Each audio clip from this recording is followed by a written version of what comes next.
Het Simmerblomke. Ik ben in Hand op Huizen en ik sta naar Heine en Vo Vos. Zij doen een prutte vluchtelingenwerk en daarom ben zij op joen terug Majid Jabour. Daar heeft hij een prutte verdiend en hij zei eigenlijk tegen ons, ja, ze zijn mijn ouders hier in Nederland. Nou, dat jouwt wel aan dat ze een prutte voor hem betekenen.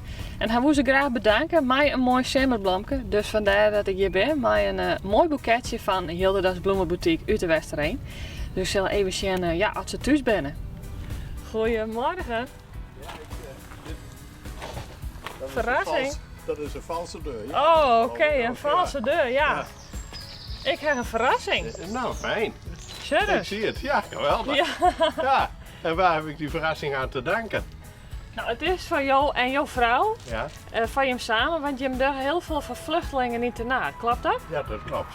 Ja, heel veel. Ja. En wat doe je dan al je? We begeleiden die mensen, we helpen hen met de papieren. Hè? Want de papieren die ze krijgen, nou, ik kan ze nauwelijks lezen, laat staan die mensen. En daar helpen we hun bij. En we maken ze wegwijzen in Nederland, hoe het allemaal werkt. En gaan met hun naar de dokter. Nou ja, wat er ook maar gebeurt, moet vaccinaties gaan we mee. Nou ja, dat soort werk.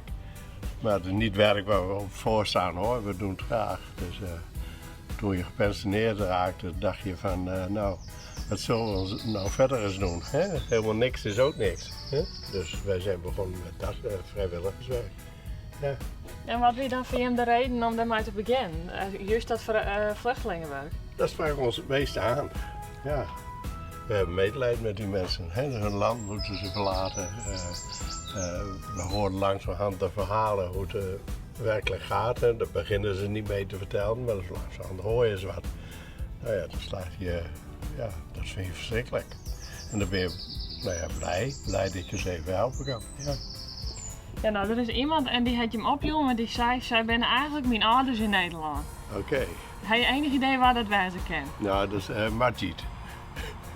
Dat kan haast niet anders, want die doen toch zo. Ik vind het heel leuk. Dat klopt inderdaad, ja. Ja. Nou, dat is toch hartstikke mooi? Ja, fantastisch, ja. En hij doet het ook voor ons hoor. Want we waren de afgelopen week waren we even bij vrienden op vakantie. En toen heeft hij hier gewoond, op ons huis gepast en allerlei dingen. Ja, geweldig. Ja, Nou ja, op deze manier wil hij hem dan bedanken voor alle hulp. ja Dus geweldig. jouw Ja, morsjes, alsjeblieft. Ja, Een mooi dankjewel. blomke. Ja, dankjewel. En nou, Martien ook bedankt hè. Wist ik iemand die wel een simmerblomke verzinnen? Jou het on u stroog. Mail de namen en reden van die persoon die sto verrassen worst naar simmer@rtvnof.nl. Het Simmerblomke.